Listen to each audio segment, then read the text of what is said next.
Hello, Klaus here, and welcome back to yet another video here at the channel. So when I was starting to getting into using cinema cameras, my first cinema camera were the Blackmagic Cinema Camera 2.5K, and this has been one of the most lovely cameras I have used. And it was also the camera I used to learn about filmmaking. I got the Micro Four Thirds mount, which is a dummy mount, and it doesn't work with electronic lenses or anything like that. So it has been a while since I've used this. I was using it before I moved to this studio. I was doing these two camera setups, and I was actually using this one and also the Pocket Cinema Camera Original for that stream or those recordings. And you know what? Does this camera still compete in the camera world of today here in 2021? That's what I want to find out in this video. I want to put this to some tests, do some shots, and see if this is any good today. So back when this camera was announced, I want to say 2012. If it's not correct, I'll write the right year right here, but it's been a while. This is an old boy.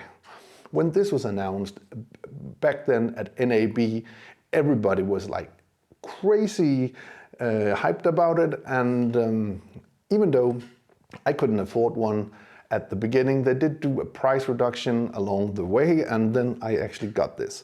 So what was super great about this camera was that this was your opportunity to shoot raw video at a camera at a super low price compared to other brands.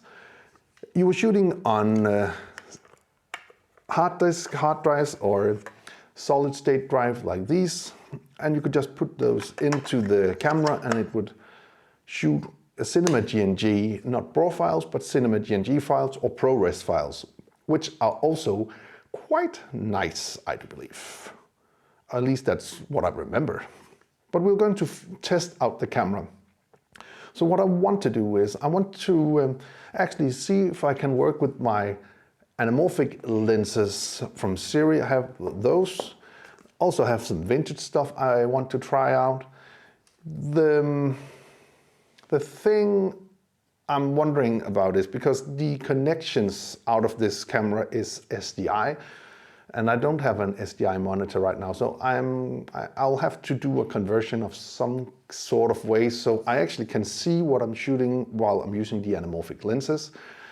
But I'll figure that out. Also, the camera comes with a built-in battery which would last you, I would say, half an hour, 35 minutes. So I might also want to do some kind of a power solution for this. I'll see if my old solution still works.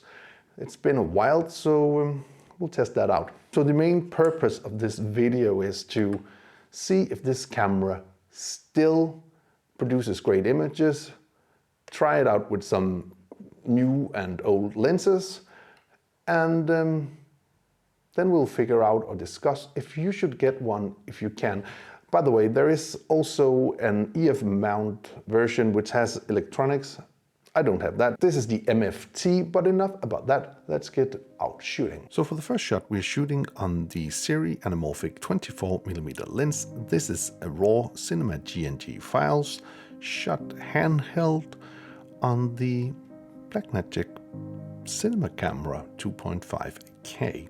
And it's a bit shaky because it's handheld, but it's a pretty nice image, by the way. Inside of the studio, shooting with the Olympus Seiko 28mm lens. It's a vintage lens and it gives a beautiful image on the camera. Also on the Helios 44 58mm lens, we have a very pleasant image inside of the studio. And here we have a pretty dark picture, only lit by the top. And also, of course, we could do different shots like this on the Samyang 85mm lens. Again, a pretty nice image, I think.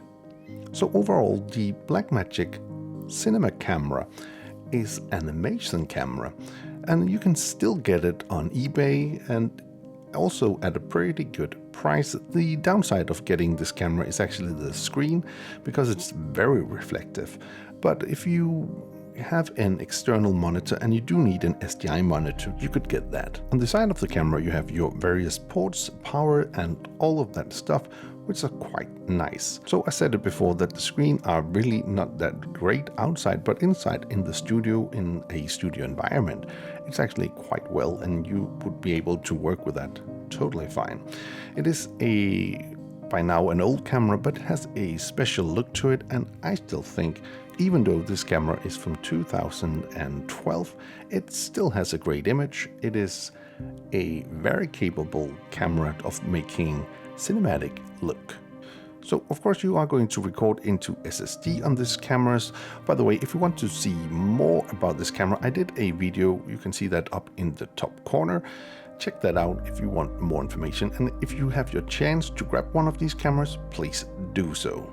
Anyway, I do hope you found this video useful. If you did, please hit that subscribe button, give the video a like, share it with your friends if you think it would help them out, and if you want to be notified every time there's a new video on this channel, please hit that bell icon down in the corner. Until next time, keep filming, keep learning, and keep sharing.